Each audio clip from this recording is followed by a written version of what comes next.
Welcome to Makers International, a podcast of makers, connecting with makers from all around the world. Here's your hosts, Jamie Page, Chris Cute, and now, Richard Morley. Hello. Good morning, good afternoon, good evening, good night, good times, whatever time it is and wherever you are listening. Joined with me this evening, Mr. Cat Cute. Really? Hello. And Mr. James, I've forgotten his surname. James Page, how are you doing? How do? That would have worked a little bit better had I have actually been able to remember your surname, because I never called you. Can we just call him Jam from now on? Jam, yeah. There you go. Yeah, could do. Yeah, let's go with that. I'm good with that. Jam Page. Mm-hmm. I like it. It sounds very urban. I like it. Jam Page. Just don't call me Missed an Episode. Mr. Episode. No, move on. Just move on. It's not worth it. It really isn't. Mr. Nepisode himself. Oh God! Yeah. I knew you weren't going to move on. I knew it. I knew. There you go. Jamo. Yeah. He's not like Marmite.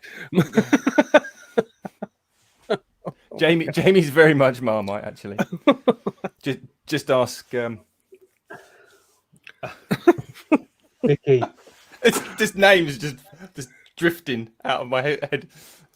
Who am I thinking of? Jake. That's who I'm thinking of. Just ask Jake about. Well, you know what? We're consistent because we've managed to once again start the show with absolute nonsense. So I hope people do appreciate what idiots we are. Yeah. Cheers. If you fancy joining the roller coaster, just hop on a tray and just cruise down the ratings, zoom all the way at the bottom. So anyway, Can't say I'd recommend it, but go ahead. We'll just let Chris edit all that out. So don't forget, as always, tonight's show is brought. They're not going to like this, are they? They're off with the sponsors. They're going to be like that, pulling the red handle left, right, and centre. As always. Yorkshire Grit, the Wood Turner's Abrasive Paste, our good friend Chad at Mancrafting, Pam from Highland Boxes, and Steve from Harney Almeida, who just does all the internet-y stuff. And Jamie, sorry, that's it. Is what it is. I used to take the credit for that. But not anymore. There's an irritating phrase. If you would like to find out more about our sponsors, I genuinely recommend that you do, because these are nice people. They're good at what they do. They're fabulous members of the community, and they produced seriously, Pam's blanks, fantastic. Chad's Mancrafting mug is like some kind of, I don't know, magical cauldron that just keeps drinks hot for months. It's the golden goblet. It really is. Yeah. And you know, the Wood Turner's Abrasive Paste, Glyn's brilliant. Absolutely fantastic. And I've never visited our website, so Jamie will probably tell you that's amazing. Talking to the website, if you do want to find out more, then head on over to the website, makersinternationalpodcast.com/sponsors, and all the information's on there. Chris, I know we haven't got a kind of any random listener questions, because we were sort of chatting about this before the show. But we've got some questions, as always, from Andy Pugh. But yes, God love the man. I think tonight this is really about our live listeners, people like Damo, Cars, Jurassic Wood, Mark, all the people, Wayne the Wood Turner, everyone that's in the chat, and there are loads of people, as always. John Williams, Caitlin the Cat, Blue Light Turner, Andy Pugh's in there as well. You know, there's loads and loads of folks, and we really want to get all the live listeners involved in this, because what we're talking about this evening. I mean, do you remember? Because I'm genuinely asking, because I barely remember. You're asking myself. Us if we remember. Now, that's funny. Yes, we do. I'm surprised you do. No, because I have to ask Chris, because Chris always knows what's going on. It sort of came to me in the, as you're kind of scrolling through your feed at whatever social media platform it is, you kind of see, and I don't want this to come across in a negative way, but you see a lot of similar projects that people are making.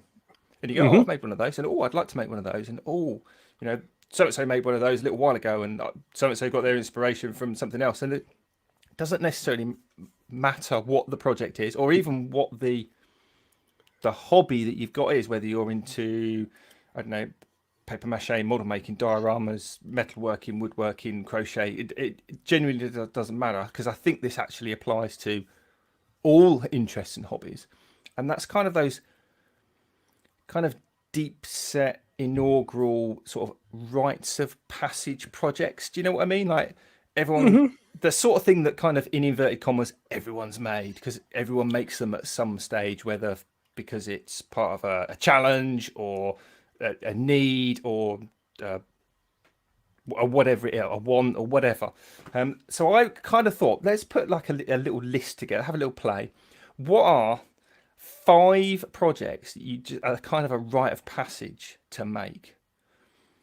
Does that make sense? No, I think it makes a lot of sense. I mean, and I think you're going to get different answers for different crafts, obviously, or trades, or because metal workers are going to have 5, and somebody who does crocheting or knitting is going to have 5, and crafters are going to have, and then woodworkers like us are going to have 5. So, and you know what? But and between the 3 of us, I will bet that each one of us has a different 5. Oh, completely, totally. I mean, so there's no right or wrong answer here. This is just an opinion on on the work that we currently do. And if you basically, if you're looking for somebody and that you happen to be the teacher and you're hoping they will, walk in your footsteps someday, you're going to have 5. You're going to want that person to learn in order for them to do that. I mean, but not everybody who's in the same trade or same craft is going to have the same 5. So it's fine to have different ones. Completely. I mean, so I guess. Because it was my crazy idea. I mean, I'm going to try and stay away from woodworking just at the moment, just to kind of get the ball rolling. Because I can remember when I was still in single digits in terms of age, my mum was knitting something, and I wanted to knit a scarf for. I used to have this big teddy bear that was stood about 4 foot high that was given as a christening present, and it sat on the chair in my bedroom when I was a nipper, and I wanted to knit it as a scarf. So Mum got these enormous knitting needles out, and I sat there all afternoon making a similar sort of thing to. I'm glad that was the sound of Jamie rotating his. Me too, because it sounded quite differently on this end. I just thought maybe somebody had too many tacos. Exactly, and I think it's that sort of for a knitter. Certainly for me as a kid, something fairly simple, but it starts off that sort of initial basic. If you can do this one thing, then you can do the next thing stage. It's a bit like, I know blacksmiths kind of talk about there's only like 5 things to do in blacksmithing, and that's like drawing out and tapering and squashing. You're talking about got words for it. You're talking about skill builder projects, to where you develop one skill, which will help you develop the next skill, which will and that kind of makes your progression happen, right? Okay, I get it. Mm-hmm. So if you're listening to this, still, I'm amazed. But yeah, we want to know everyone's kind of ideas of what should be on this list of. And because we have plenty of folks out here that are in woodworking, and and they'll time and place, boys and girls. But if there's anybody here that is listening to us and is out in the live chat that doesn't primarily do woodworking, then I would like to hear from you first, because those are the ones that we are currently not going to be familiar with, and it might lead to interesting discussion. So if you're a metal worker, if you're I don't know, if you're a clay thrower or a potter, that might be a craft that somebody wants to throw out there. I mean, hit us up. I mean, but if nobody's out there that does any of those, we can talk about woodworking for the next hour. It doesn't matter. Well, Karam says for metalworking, turning a plumb bob is a pretty good beginner project, Richard.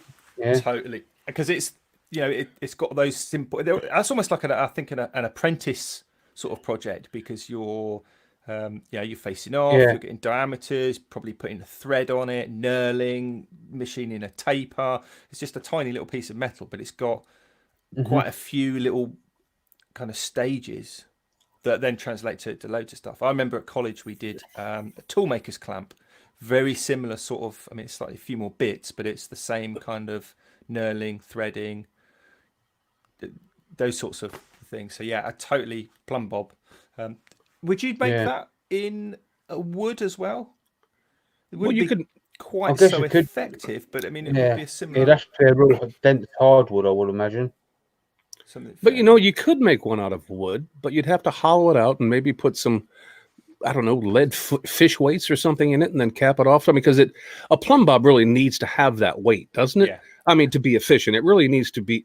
Because yes, you can make one out of wood, but you'd be sitting there forever for waiting for the thing to quit freaking swinging back and forth. I mean, it really needs to have some weight to make that like something worthwhile to do. Especially if it's windy outside. Yeah, that would be a problem. Yeah. You know, look like a Cathra wheel. Oh, this ain't going well. A plumb bob made out of balsa wood. Good luck with that. Yeah. So, Mr. Rubin, he basically said a table saw crosscut sled. Okay. That's a fairly common. Yeah, you see, that works. That totally works. I mean, if you only got to look on YouTube, and all your favorite YouTube woodworkers have made a table saw sled at some point. I mean, I certainly have, and I've watched dozens. Yeah, that I think that kind of works as well. I tell you why it works. Go on.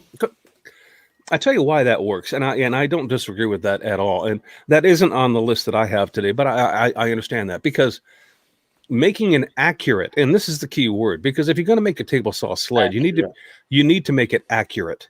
And you will find out when you make one if your table saw is accurate. Mm-hmm. And then, so that may get you down a different rabbit hole to where you go, I need to square up my table saw because it may be a bit off. And then you square up your table saw and you go, okay, now that's dead on. Now, I say that's kind of a rite of passage. Okay, I've set my table saw up to where it's dead on. Now I need to make a table saw sled. And then I also need to make that accurate to the saw I'm using. So it's not a hard project, but it is, tedious would be the wrong word. It takes some tenacity to go through it and make sure that it's correct. And that's not a bad thing, because one thing that I've learned about woodworking is that impatience never helps when you're trying to construct something of quality. You need to have patience. And so that is a good skill builder. I'll agree with that. It's kind of weird, because it wasn't like you, Chris, it wasn't something that popped into my head, because I was thinking, actual kind of projects like a box or and I think then, those are out there too. So yeah, I totally. But then you flip that on its head, and because table saw sleds are kind of a jig or a tool, what's a plumb bob? And that was like top of my list for metal. So it's kind of a bit, okay. Same thing. So what about a workbench then? There are a lot of different workbenches, and it just depends on. See, that's really my opinion. My opinion only. That's a personal thing. It could end up just being a couple of bits of wood just hanging from the bolted to the wall, or it could be a dovetailed piece of art that sits in the middle of a room. Depends on what kind of time you want to put into it. It depends and it also depends, I guess, what kind of work you plan on doing. Yeah. I mean, if you metal work, then it needs to conduct metal for welding. I mean, something like a workbench is a very personal affair, to my mind. And like you've already said, that you've got those, pieces of art, and there are some just amazing, a bit like toolboxes and tool cabinets. They can be very artful, and because that's the guy showing off their skills, saying this is you're saying this is what I can do with a workbench or a box that I keep my tools in. Imagine what I can do with the thing that I'm going to make for you, sort of thing. And it's like a billboard, isn't it? And absolutely, but also it can be at the complete other end of the spectrum, which is kind of where I'm at. It just needs to be heavy, strong, disposable, with a vise, and keep my tools in. I don't care what it looks like. It's just a means to an end. Function over form. But I know it can be both. What about something for? I mean, we've all got lathes. We all do a bit of turning now and again. Somebody in the chat, I think it was, I don't know who originally said it, but Claire from Making It Out of the Woods said about a mushroom. I can remember a mushroom being quite an early project for me, that it teaches you a lot about tool control, but there's no tolerance or anything to it, and they're all different, so you can't be kind of right or wrong. Does that? Yeah, I've still never actually carved a mushroom honestly. That's totally what Claire said. But I can totally see why that would be somebody's first.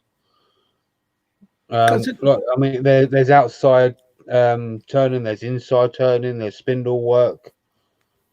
You know, it's much like making the plumb bob, Richard, because there's tapering involved in that. You need to learn how to use your tools correctly in order to create that mushroom concave, and then you have to be able to come straight in, and then you have to do what Jamie was talking about doing and create the stem for it too. So there's that's it sounds like a basic project, and I think it probably is relatively. But I mean, if first timers on a lathe, I mean, that might be a challenge. It would be a good challenge to let's just turn a mushroom.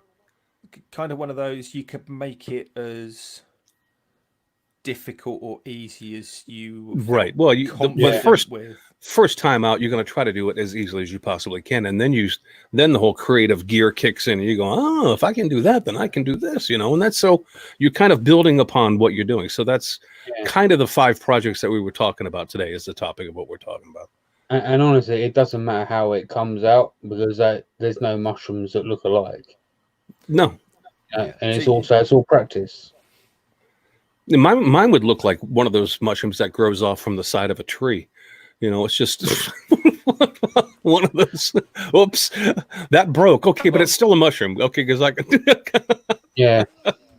I think you might be putting yourself down a little bit there, Chris. Well, maybe. But I mean, come on. If I don't, you will.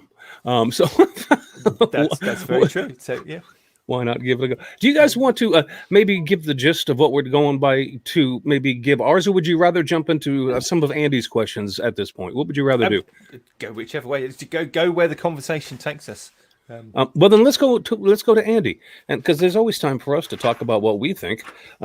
So Andy's questions: is 5 projects enough for any trade? Is 5 projects enough for any? Well, because we're talking about 5 projects that we think should be done, but are 5 projects enough? Well, that's quite a deep. I mean, to my mind, 5 was just kind of an arbitrary number. It could be, you could have your top 3, your top. It's like the music charts, isn't it? What's number 1? What's the top 10? What's the top 40? But it goes on forever, 100, right?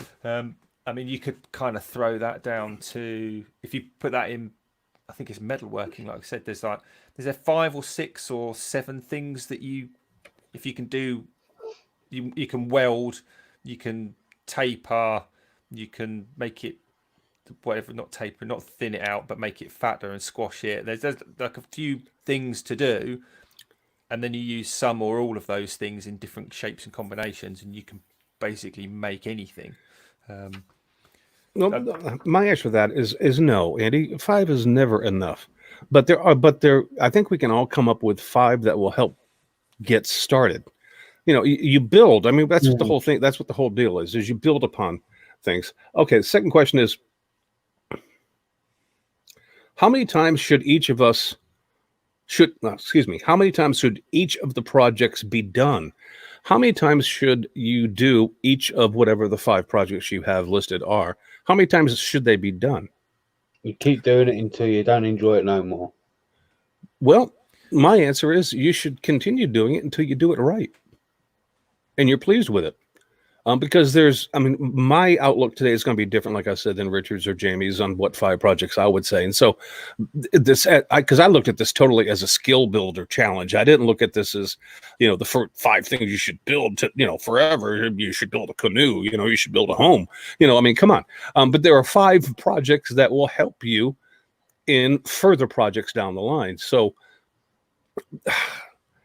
I really don't know how to answer that. I mean, it's like, how should each of the projects, my answer is the same. You should do each of the 5 basic projects that we're all talking about today until you've perfected them, at least to the point to where you're happy with where you're at.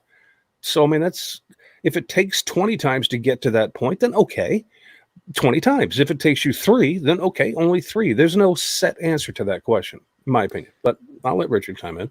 Mm-hmm.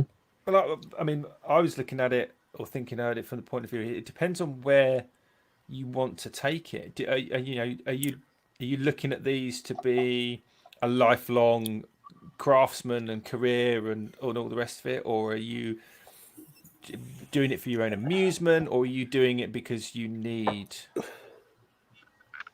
the one thing that it is that project? You know, so let's say you need a bookcase.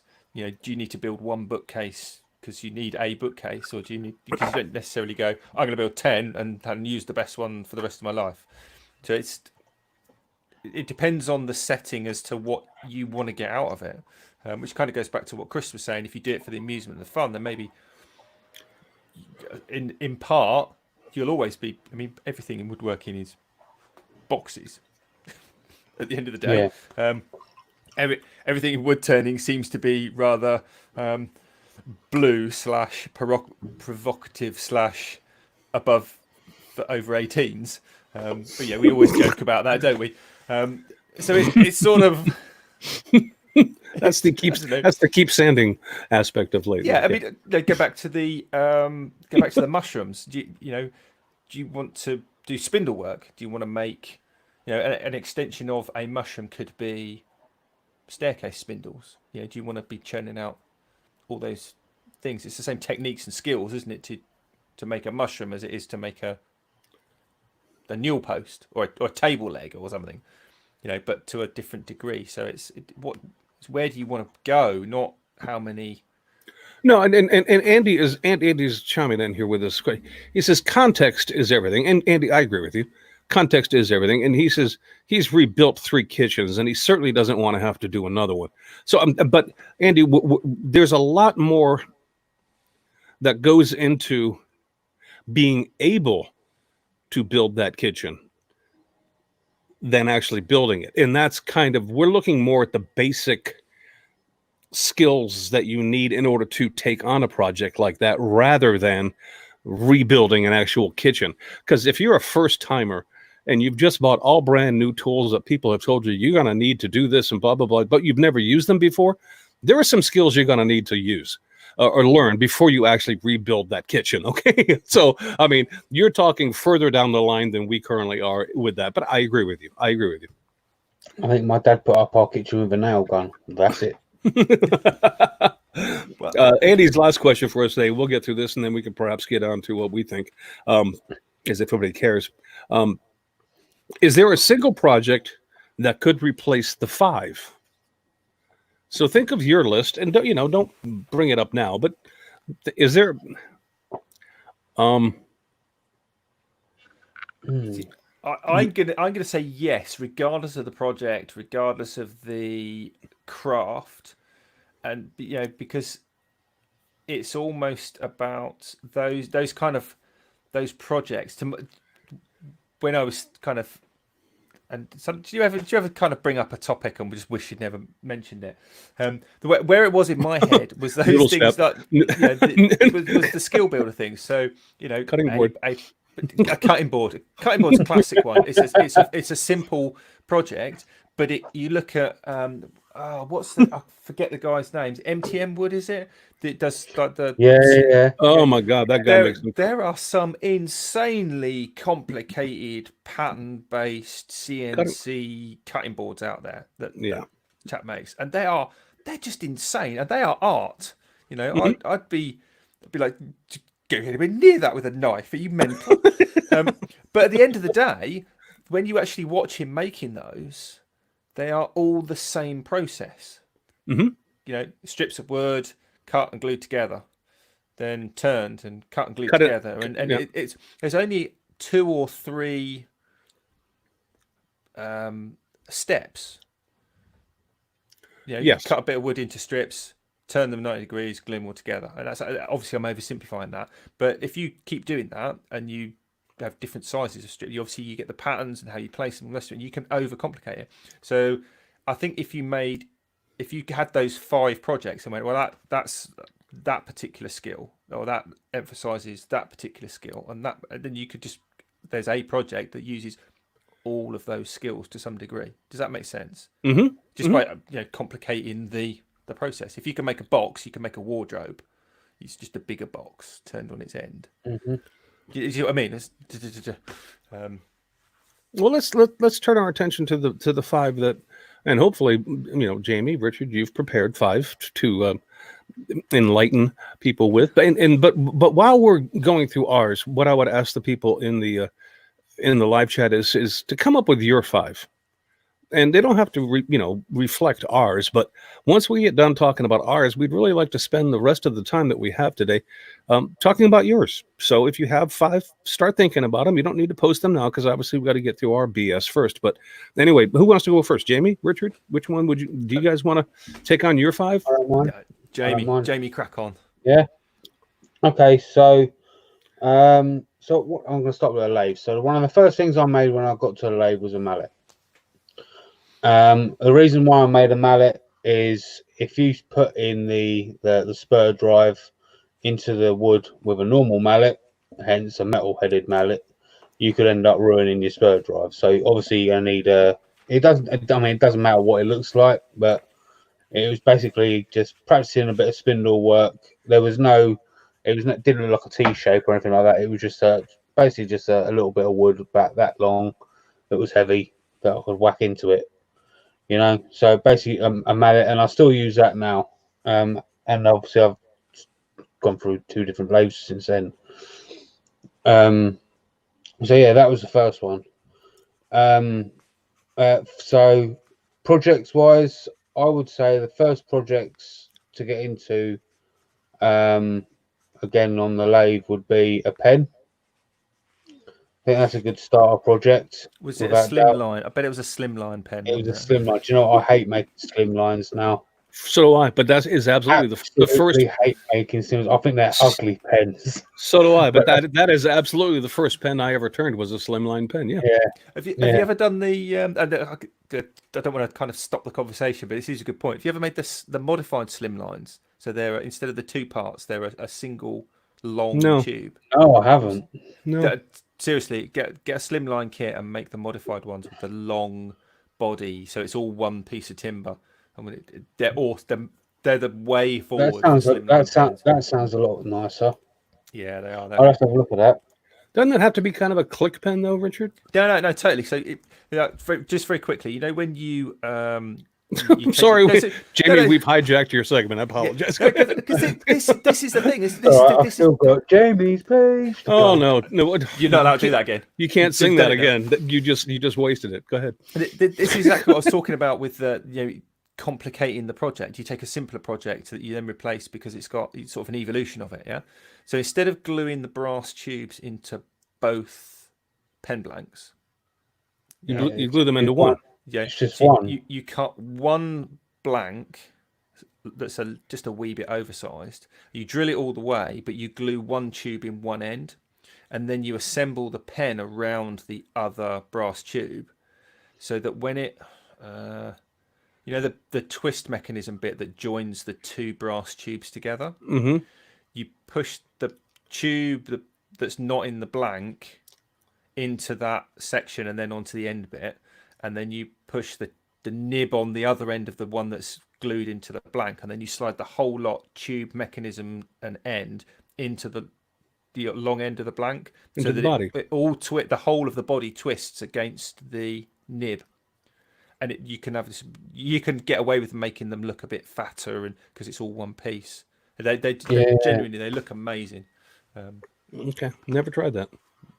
So I'm just wondering if you can get an extra long piece of like 7mm tube or whatever. Oh, sure. And make one about this long. You totally could, because you can buy them 12-inch long brass 7mm brass tubes, can't you? Yeah. In theory, you could make it 2 foot long. You could, Jamie. You could do a Paul Jack. You could do a Paul Jackman on that pen if you like. Paul Jackman slimline pen. The problem though would be drilling that 7mm hole. Yeah, you're gonna need an enormous, very long drill bit. Yeah. Anyway, all right, we hijacked you on number 2. Number 3. So number 3, I would say just a simple bowl. Simple bowl. I remember my first bowl. It had the sides weren't exactly perfect, but I mean it kind of went down flat like that. Then it was like I don't know. The bottom was just the bottom. The bottom had some curvature, but the sides were just straight. And then on the inside of the bolt, it went perfectly right the way down to the bottom, but the inside was just like someone just put a square box inside of it. Like there was no curvature whatsoever.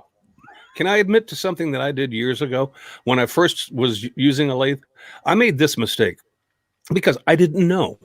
I was looking to turn a bowl, but my problem was the way I cut the timber and the tenon that I put on it, and I locked it into my, to my chuck, and I was going to start hollowing out this piece of wood and turning it into a bowl. The problem was I didn't cut the timber correctly, and I was actually trying to hollow out the end grain as opposed to the long grain.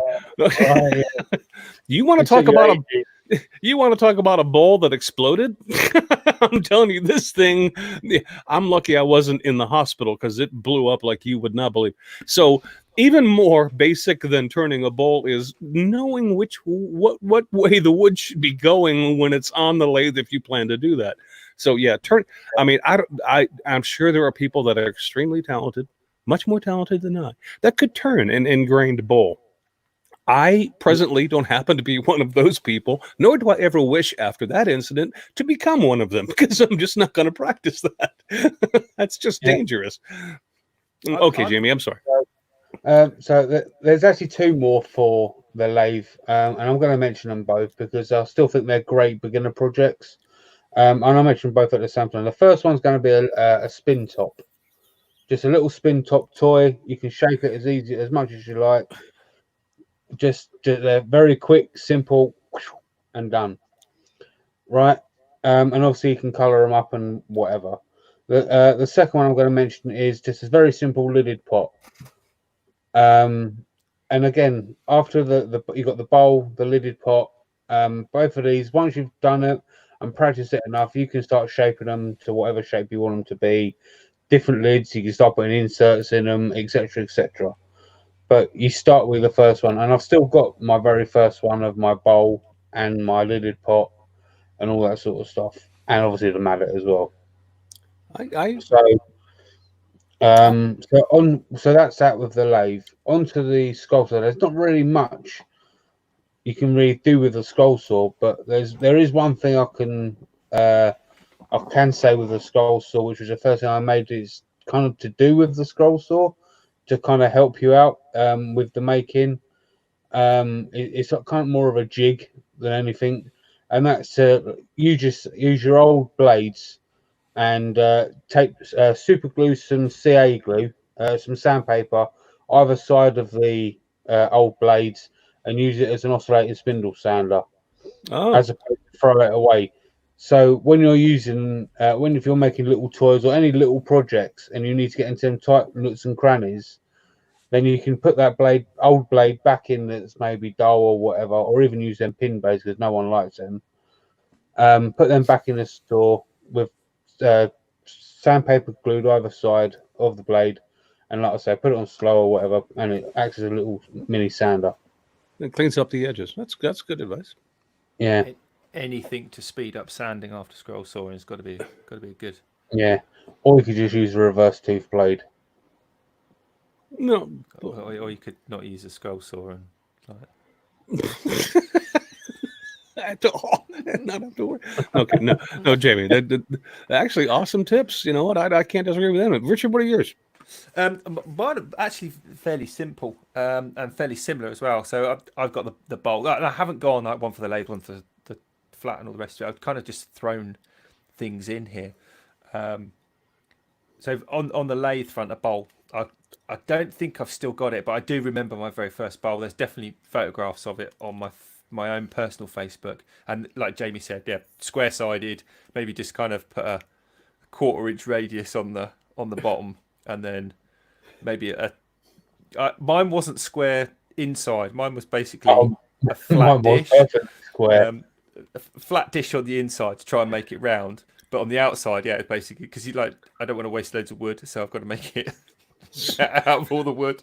So you basically made something to throw your change in out of your pocket. Yeah, out of like a 2-inch 2-inch thick. It was older, an older bowl blank. Got to start somewhere.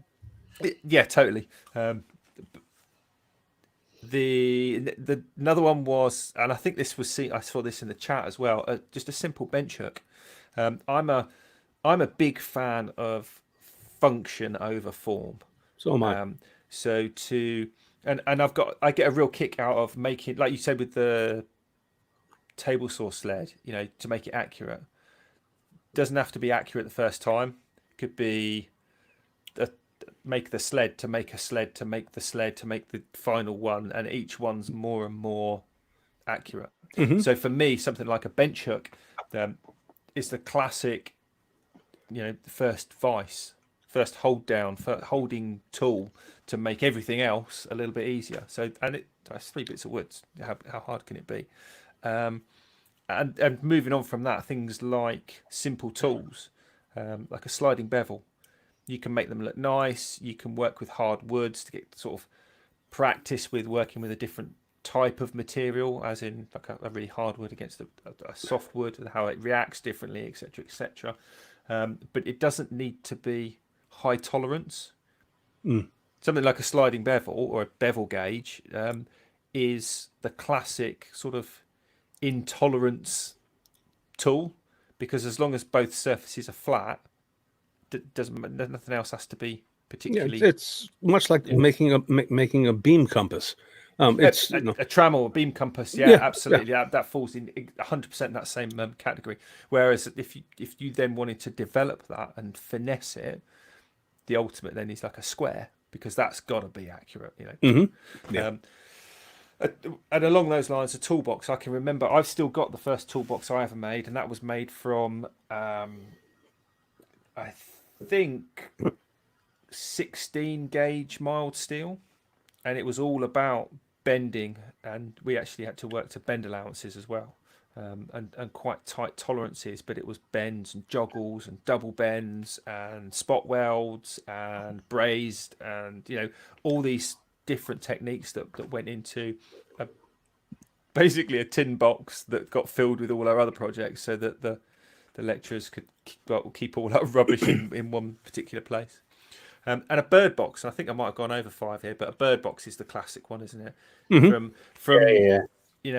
From any age to, and I don't mean age of the individual, I mean age of the sort of how long you've been woodworking. Any skill level, any interest level, you can just throw in with 4 bits of wood and some nails, or you can do like a Steve Carmichael punk rock inspired Beatles drum kit. If you don't know what I'm talking about, go jump on YouTube. Or there were those bird boxes that were made up to look like bars, so the birds could sit at the bar. Totally. I mean, it literally knocks them out of the park. I mean, you start with the square box and the mitered roof, and then you move on from there. But yeah, I hear you. Almost like the whirligig. Yeah, exactly. Because that was kind of a thing but for a while. whirligigs are not exactly beginner projects. I mean, because in order to make them work and function correctly, and I mean, it takes a little bit of skill. I mean, and some engineering. Let's be honest. All right, mine. I'll give you mine, and mine has nothing to do with projects. It has more to do with method. And the 5 that I'm talking about, especially for woodworking, is joinery. And as you mentioned, Richard, it's because, boxes, because that's what, a lot of woodworking is done. And I do a lot of flat work. So I think there are 5 joinery methods that should be practiced and should become secondhand for most people, because different situations call for different types of joinery. And the first of which I'm going to start from the simple and go on to what may be the more difficult. But the first one is a miter joint. Okay, and it's easy enough to think of.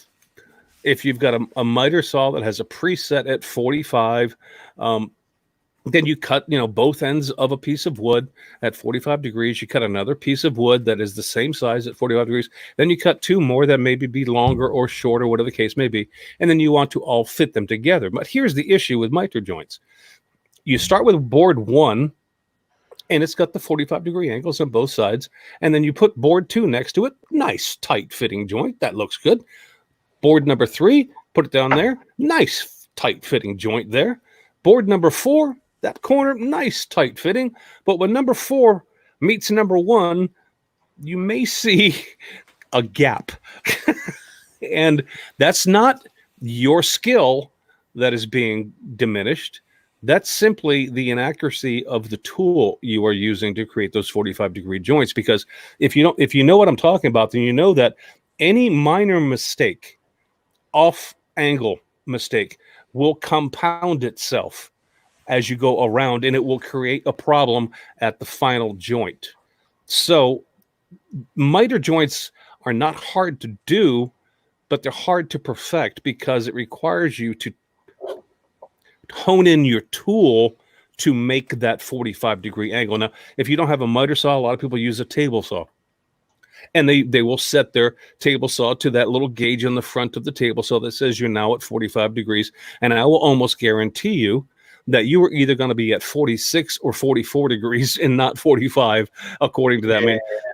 The best thing you can do if you're going to be doing your miter joints on a table saw is to go buy yourself one of those Wixley angle finders. Zero out the top of your table saw, put it on the blade, and then adjust it to 45 degrees and lock it down when that thing says it's actually at 45 degrees, and then you won't have a problem.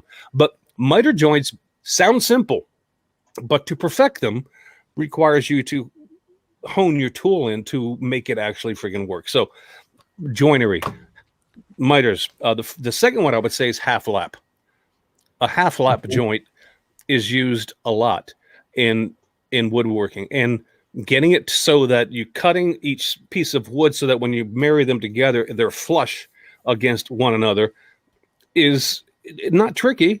And it's actually not hard, but it does take practice, and you need to learn how to do that in order to make it productive.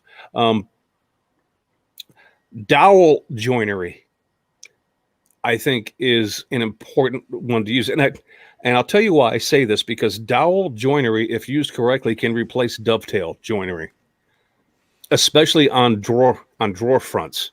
Dovetail joinery is made so that when you're pulling on a drawer front, the pressure isn't all on like a butt joint that will obviously be very weak. Dovetail joinery is to make that pull very easy, so the drawer can be very heavy and you won't have to worry about the front pulling off of the drawer.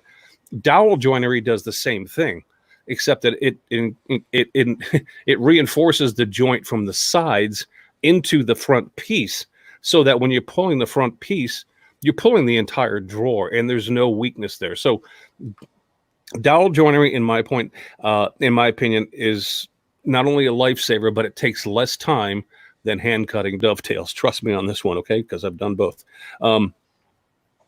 And I know that you guys in the UK and other parts of Europe as well have a problem with this regarding what manufacturers will give you, and what they obviously don't currently, is dado joinery. Especially if you're looking to build bookshelves or cabinetry with permanent shelving, rather than adjustable shelving. It's a joint that will allow you to inset a shelf into another piece of wood so that support is given on either side.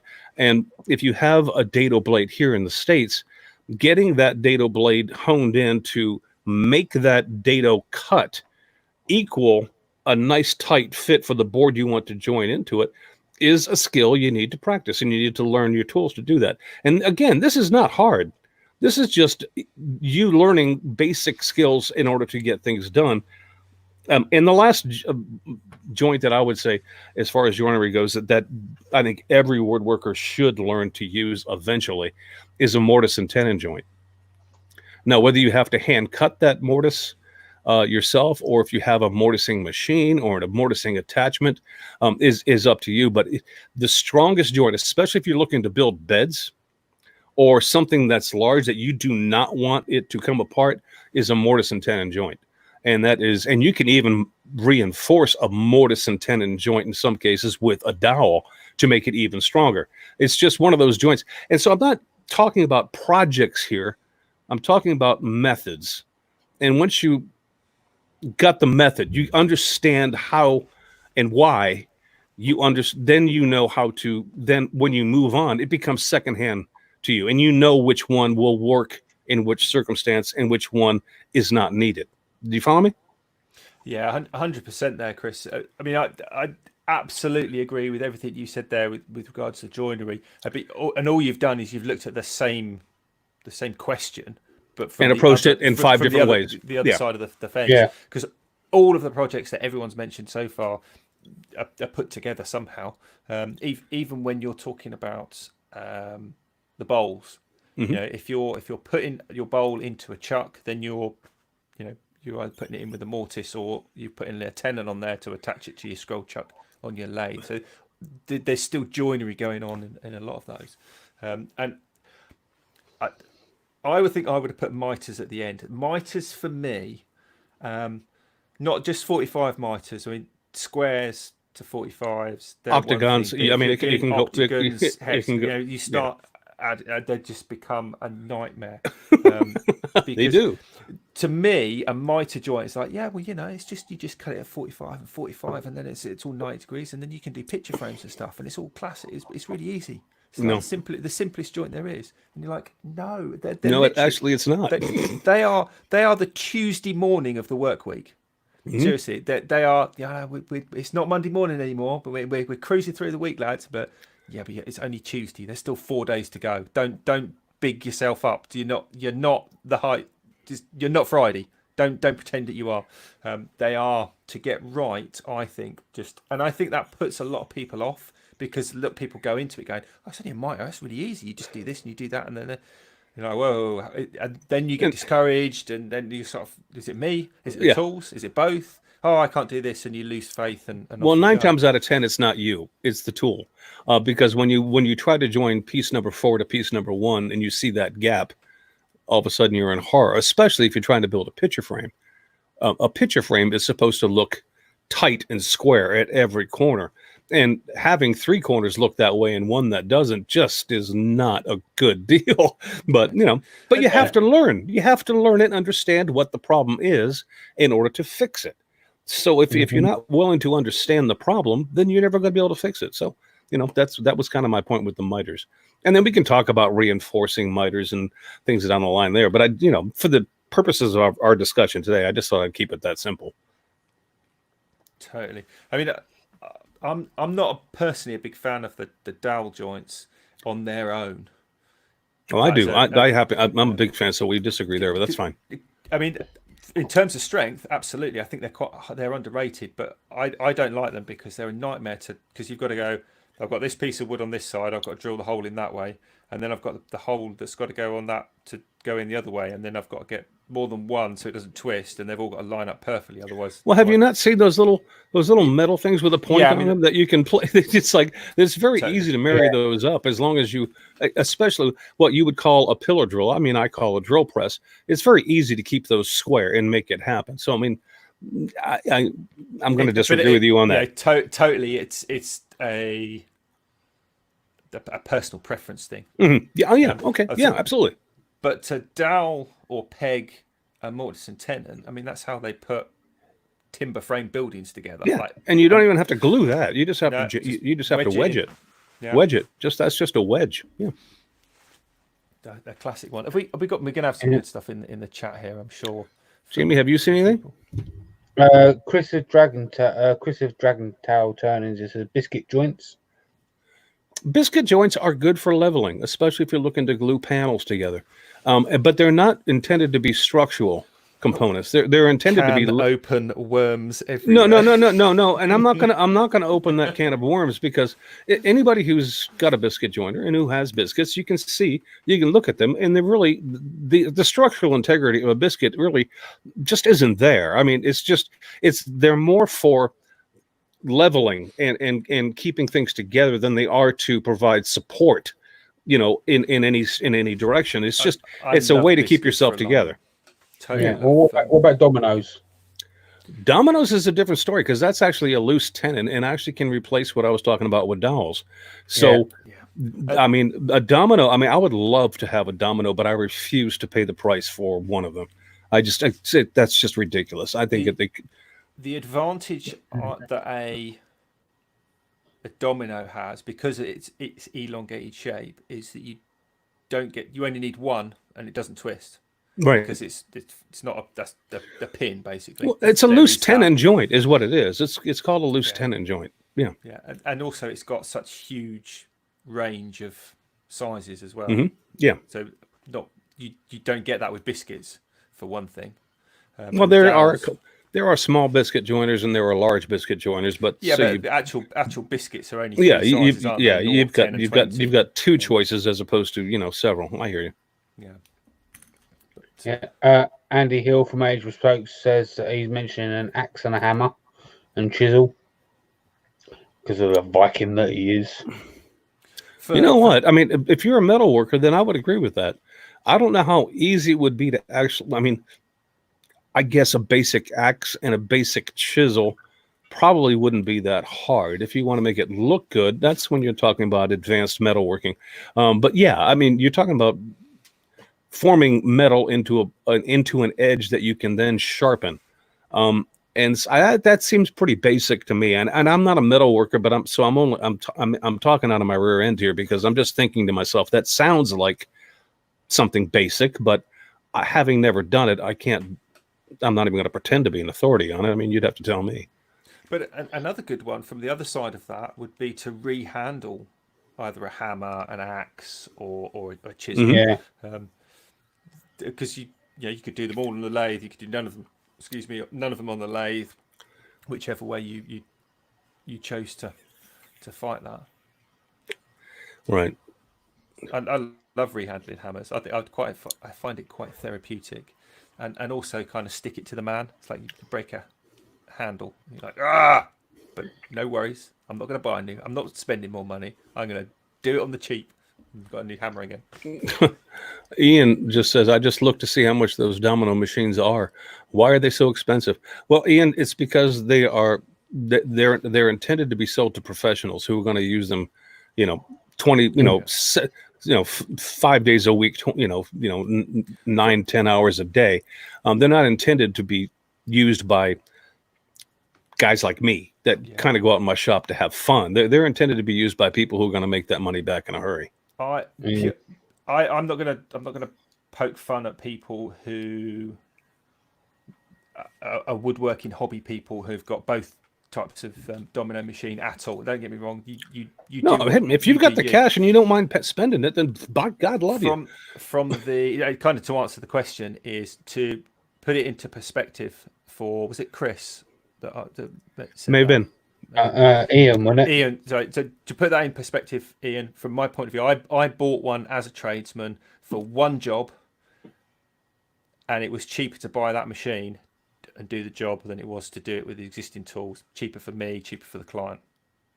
That paid for itself on that job. So I mean, that's not hard to figure out why that's worth. Yeah. But for the everyday consumer like me. I mean, it's just the price is very much a deterrent for me ever going to get one, because I don't sell what I make, and if I did, then perhaps I'd find myself in the same situation Richard did. But I mean, no, I just can't. That's just not something I need. There are other ways to make a loose tenon joint, not quite as easily, obviously, but they're with a router, and I can make a loose tenon joint the same way a domino does. I mean, but it's just it takes more. Ignore the domino. Go back to your dowel. There are dowel jointing machines in the same way that there are biscuit jointing machines. Mm-hmm. You can cut slots and drill holes in. Like you've already said, you use the drill press pillar drill to make your dowel joints, or you could buy a dowel joiner. It's all about yes. And that goes with everything. There's more than one way to skin a cat, so it's not all just about. Don't get fixated on the tool or the machine. Get fixated on the joint, like Chris was talking about. Look at it from that side. It's just, like we said, this is opinion. These aren't friggin' answers that we're laying down the law. Our opinion is right. Yeah. We're not laying down the law here. It's just, because I mean, as always, it depends on what works for you. If it works for you, then by God, do it. I mean, it doesn't matter if it works for me at that point in time. I mean, who cares? It's like, the hell with Chris. This works for me. He's like, okay, that's fine. I have no problem with that. Give me the Italian salute. I mean, I can look at that and laugh. Someone's put chopping board. Someone's adding chopping board. Roaming Highlander. Drawers and kitchen carcasses. Chopping board. Chris, do you Don't ever I mention got them much words. experience? I've with never boards, made a or- cutting board in my life, so I don't even know how to chime in on that. Them two words have been blacklisted from the podcast. And you know what really sucks about that whole freaking thing is I got that reputation because I was making Christmas presents. I was gifting things at a time of love and giving, and it has been turned backwards on me by the devil. And and it continues today, and that's just not right. So I will write to Santa Claus on your behalf this year and beg him to please, bring you coal,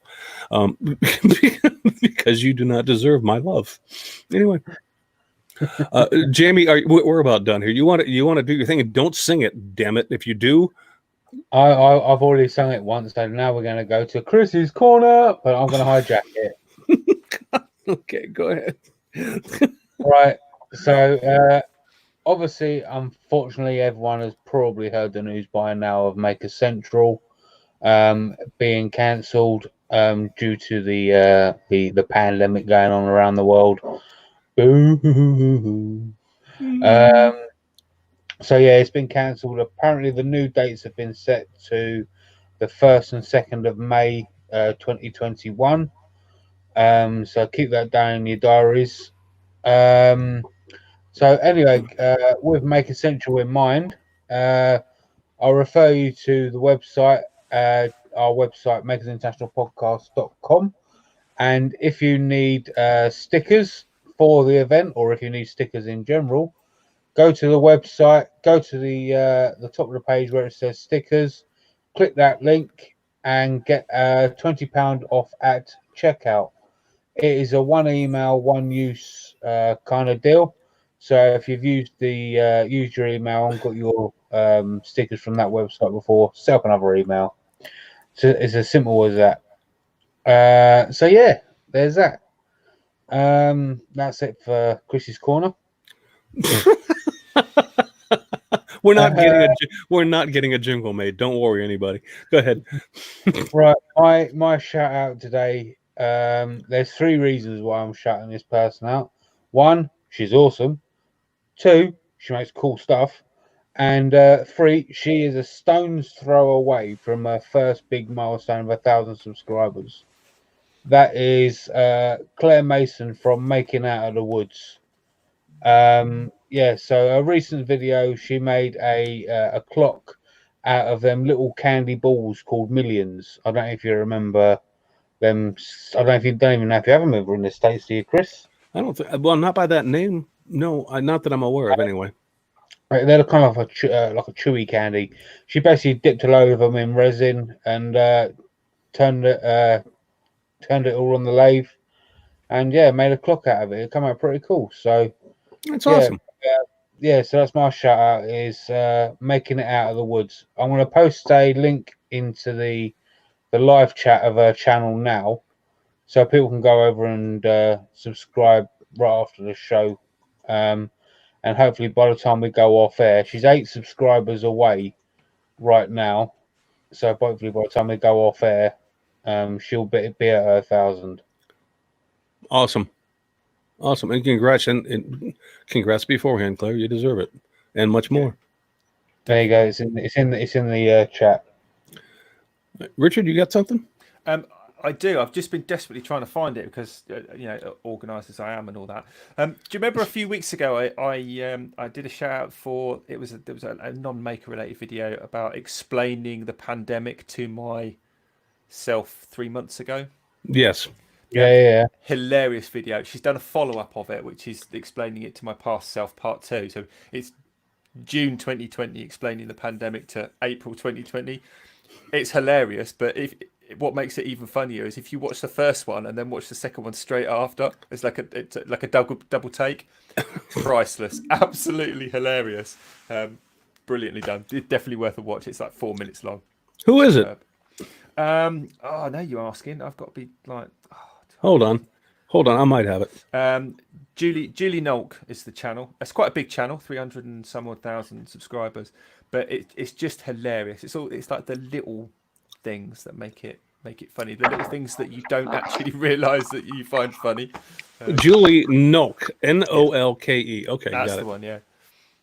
Oh, and Claire's done it. Claire's at 1,000. Yay! Well Way to done, go, Claire. Claire. Well done, Claire. Congratulations, girl. Welcome, and may 400,000 yet to become. My shout out this week goes to Onar. We had him on our show. I'm talking about the gentleman who puts out videos under the name of Dyson Films Everyday Customs. I mean, it's like he is such a cool dude, and I just thought that the video he put out this week very well fit into our discussion today, so I wanted to include it. He put out a video, I believe it was yesterday, Saturday.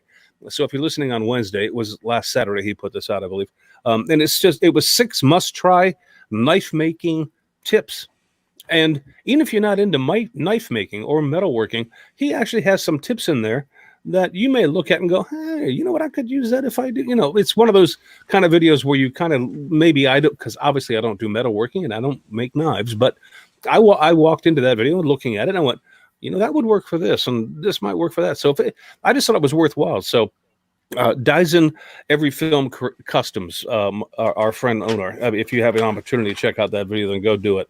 And he's just an awesome dude. Anyway, Honor's got a very dry sense of humor. Oh, I love him. That's why he's absolutely brilliant as far as that goes. Yeah. Tip number 2. I've also just found out that Chris, the Woodgeneer, is at 997 subscribers at the moment. So go and sub to him as well. Just putting put his link in the chat as well. Oh, he's waiting for 3 little feet to find him. So please pedal over. There you go. All right, Richard. I think we're done. Fantastic. We've made it through another week without too much hate mail and things being thrown at us. Don't forget, if you want to give us your views and all the rest of it, then you can tell us what you think about the show. Just type an email to spam@makersinternationalpodcast.com and we'll never look at it. Thank you for listening. If you're not, we'll say what we like about you. I think you're probably not actually listening anymore. Nobody's listening now, so I'm just going to kind of peter off and probably not even finish what I'm... Say goodbye, Richard. We'll see you next week. Take care, everyone. Have a great week, everyone. Take it easy, everybody.